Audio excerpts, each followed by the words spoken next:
Episode 1. Football Tactics Made Simple. A football match is played between two teams of 11 players a side. Over the years, a lot of people have come in with new ideas and such regarding tactics and strategy to get the better of the opposition. There have been changes in the rules, like the back pass to the goalkeeper and the offside law. The governing body FIFA needs to give the go-ahead to these rules before they can be implemented anywhere in the world, amongst those countries that are registered with the world governing body through the respective associations. Here in Pune, we have created a league and cup format that spans 8 months of the year. We have player transfers, stadiums created in a 3D environment, club managers, along with chairpersons and board of directors, and in short, an entire ecosystem related to professional football with made-up fake currency.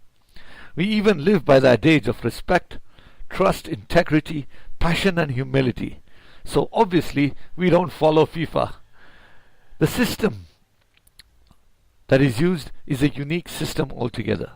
Some rules and regulations of the sport of football, called soccer by the Yanks, have been altered to facilitate an injury-free and hate-free environment. There are sin bins, there are late challenge calls which are called out by the ref if a foul that does not merit a stoppage of play for a foul happens. A total of 20 late challenges gives the other team a penalty at the end of the match. 10 more than 20 is another penalty. The offside rule is much stricter, and so on. Hopefully in future videos I will go through each rule more thoroughly, preferably before the start of the TZLC 9. This video series has been specifically created for the members of the TZLC, but obviously the tactics can be implemented any place where football is played in the world. Here we go. Football Tactics Made Simple.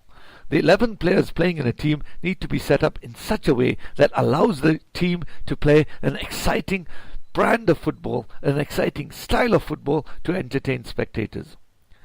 Coupled with that, the need to create a strategy to stop the opposition from scoring makes creating tactics all the more interesting. When a formation is discussed, the same system is always used. So if someone asks, "What formation are you applying?" and you get the response 4-4-2, it is assumed that you know what 4-4-2 is. So let's start from scratch. What is 4-4-2? In simple terms, 4-4-2 is how the team will be setting itself up to play.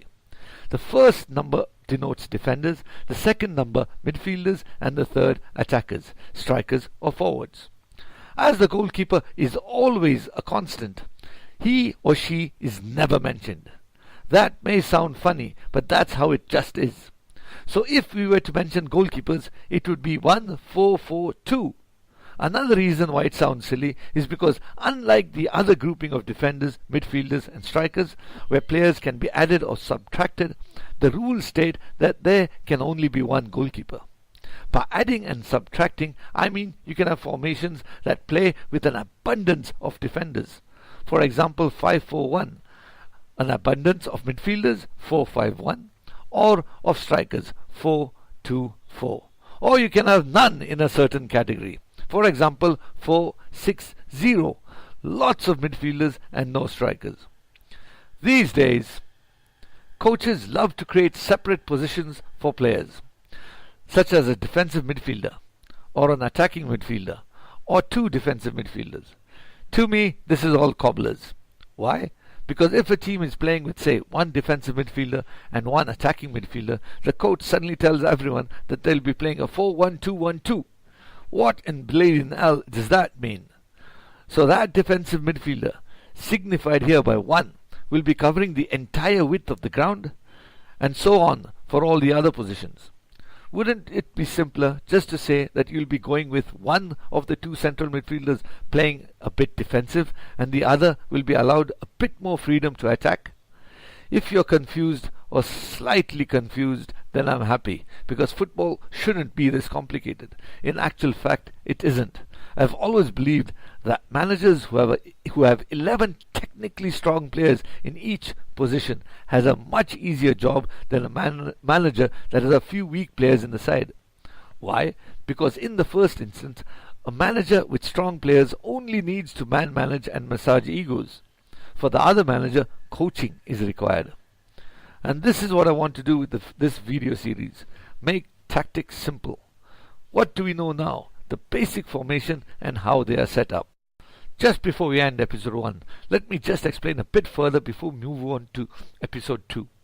Every formation can be used in a certain way, either to focus on defending or to focus on attacking, or simply to bore everyone to death, thereby winning because there's no one left to play against. A basic 4-4-2 formation can be set up either defensively or more inclined to attack. Both can be very fluid. Every other formation is set up leaning towards being more defensive or attacking.